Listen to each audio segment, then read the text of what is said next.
Okay Leute, wir haben echt verrückte Zeiten und heute zeige ich euch das wohl verrückteste Lenkrad, denn immer mehr Hersteller springen auf den Direct Drive Zug auf. Na klar, da gibt's Hersteller wie Simocube, Fanatec, Moser Racing, neuerdings auch PXN und da gibt's noch einen weiteren Anbieter, der einfach mal das günstigste und auch das kleinste Direct Drive Lenkrad raushaut.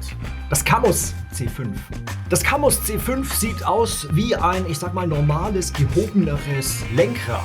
Aber das ist ein Lenkrad mit Basis. Das hier, da ist die Basis mit eingebaut. Und so eine Technik habe ich eigentlich auch noch nie gesehen. Normalerweise ist nämlich hier dran immer ein großer Motor angeflanscht. Camus macht hier echt mal einiges anders als die anderen Hersteller und das fängt schon mit dem Preis an. Das C5 kostet nur $249 und zwar Lenkrad inklusive Basis. Dieser billige Preis von $249 ist allerdings mit bisschen Vorsicht zu genießen, denn ihr müsst das Ganze natürlich in den aktuellen Eurokurs umrechnen. Außerdem kommen dann noch Steuer- und Versandkosten dazu. Einfach deswegen, weil das teilweise aus England, teilweise aus Hongkong kommt. Und da kann es dann eben schon sein, dass ihr mal gleich nochmal 50 bis 80 Euro oben drauflegen müsst. Lieferzeit ist dann auch entsprechend nicht ein paar Tage, sondern eher ein paar Wochen. Aber trotz allem sind wir dann noch relativ günstig unterwegs. Jetzt schauen wir erstmal, wie das Ganze funktioniert. Der Direct Drive Motor hier ist direkt am Lenker eben angebaut. Und das ist eben das echt Innovative. Direct Drive Antriebe bauen normalerweise eher in die Tiefe, aber einfach weil der Elektromotor einen gewissen Platz braucht. Der hat eine gewisse Größe. Hier ist das anders. Der Elektromotor ist hier viel dünner, aber er ist viel breiter im Durchmesser. Und das sorgt für einen Drehmoment von 5 Newtonmeter. Und damit sind wir definitiv auch im Einsteigerbereich. Preislich genauso wie auch jetzt vom Drehmoment. Aber in dem Zustand kann ich das Wheel ja schlecht montieren und dazu gibt es die mitgelieferten Metallstege, die ihr einerseits natürlich am Simrig montieren könnt. Das Gute ist, die Bohrungen haben genau den Abstand passend wie ein Fanatec-Lenkrad. Das heißt, wenn ihr Bohrungen habt an eurem Simrig für die Lenkradmontage, dann passt das genau drauf. Alternativ könnt ihr das Ganze auch am Tisch benutzen. Dazu gibt es eine separat erhältliche Tischmontierung, die kostet nochmal $29. Und damit könnt ihr das Lenkrad mit einem einstellbaren Winkel direkt eben am Tisch montieren und zwar auch recht sicher. Schön, dass die Tischklemme komplett aus Metall ist und entsprechend stabil. Komisch ist, dass in der Tischmontierung ein externer kleiner Lüfter verbaut ist, der eben entsprechend das kühlen soll. Ich frage mich gerade, wie das funktionieren soll. Das Gerät hat intern auch keinen Lüfter, das ist alles passiv gekühlt. Weil die Basis so kompakt ist, ist hier eben auch entsprechend kein Platz dafür. Und wie dieser Lüfter dann das von außen kühlen soll, ich weiß es echt nicht. Also eigentlich kann man da genauso das Gehäuse anpusten und selber kühlen. Für $50 extra gibt es übrigens dann auch noch Pedale von Camus. Die habe ich jetzt nicht hier, aber bei einem Preis von $50 solltet ihr bei Pedalen ja nicht zu viel erwarten. Und schon gar keine Load Cell. Für so ein Komplettset mit Lenkrad, mit der Basis, mit Pedale und mit einer Tischhalterung, da kommen wir unterm Strich dann schon mal auf $330 plus Einfuhrkosten und Versandkosten. Dann sind wir vielleicht auch schon bei $400 und dann wird es allerdings preislich echt knapp. Denn für, sagen wir mal, $400 bzw. sagen wir mal 400 Euro oder ein bisschen mehr, da gibt es bereits sehr gute Angebote bei der Konkurrenz, sei es bei Fanatec oder bei Moser Racing. Vor allen Dingen eben sprechen wir hier vom PC-Bereich, denn das Camus ist PC-kompatibel, also Windows-kompatibel, aber nicht konsolenkompatibel. Ich weiß nicht, ob da der Hersteller etwas plant, warten wir mal ab. Das Lenkrad selbst hat mich echt überrascht. Und zwar einerseits von der Optik und auch eigentlich von der Qualität, weil wie gesagt, wir sind hier echt im unteren Preissegment. Dafür ist aber hier viel Aluminium verarbeitet, also das ist auch ein Metallgehäuse und wir haben hier einen Kunstlederüberzug inklusive schöner Nähte.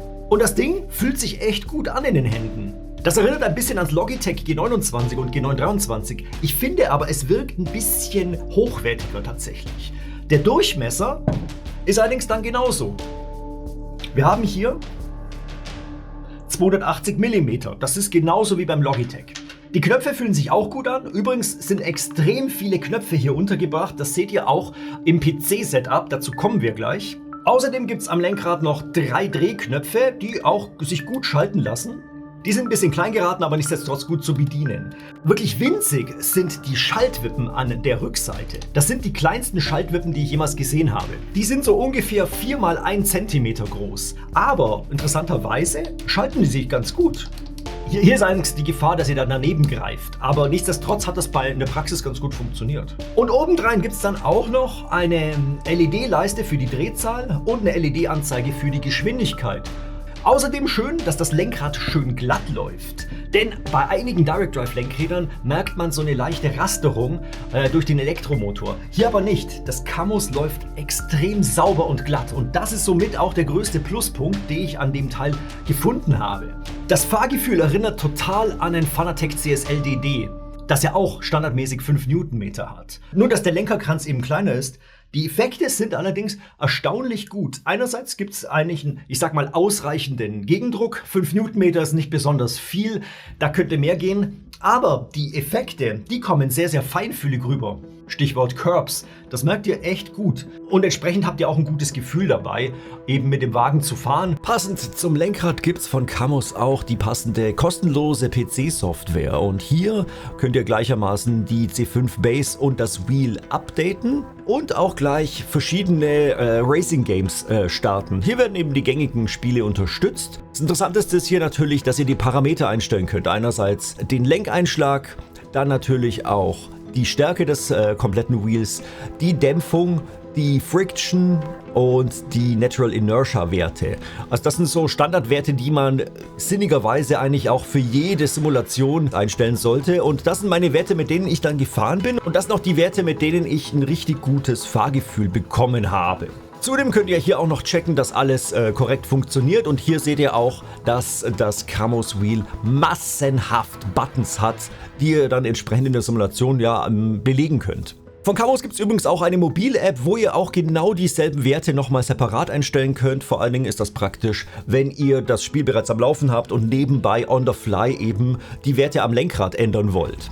Was halt ein bisschen komisch ist, ist der Lenkraddurchmesser, der ist halt sehr klein. Da weiß ich jetzt nicht, ob das jetzt speziell eben für Einsteiger geeignet sein soll oder vielleicht ja auch für Kinder, dass das eben ein bisschen kleineres, kompakteres Lenkrad ist, eben für Leute, die vielleicht da nur reinschnuppern wollen und nicht gleich ein Profi-Equipment haben wollen. Zudem ist der Nachteil, das Teil kann nicht geupgradet werden. Das heißt, das ist eine Einheit, Basis und Lenker, da könnt ihr eben nichts dran montieren und irgendwie besser machen, wie jetzt beispielsweise bei Moza Racing oder bei Fanatec, wo ihr einfach einen neuen Lenker drauf schnallen könnt. Vielleicht ist es auch gut geeignet für Arbeitssimulatoren, wobei da braucht man eher einen größeren Lenkraddurchmesser als einen kleineren. Aber absolut klasse ist einfach der Preis. Für unter $300 kriegt ihr da echt ein Schnäppchen im Bereich der Direct Drive Systeme. Und wie gesagt, Direct Drive ist normalerweise teurer.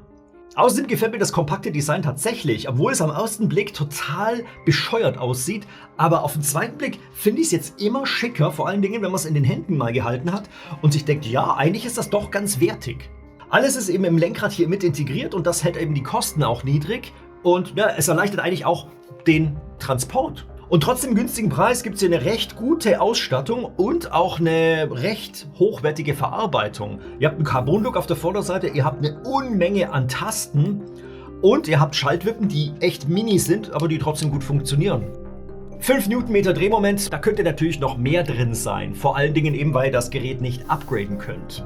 Nichtsdestotrotz solltet ihr echt euch überlegen, nicht doch ein bisschen mehr Geld auszugeben.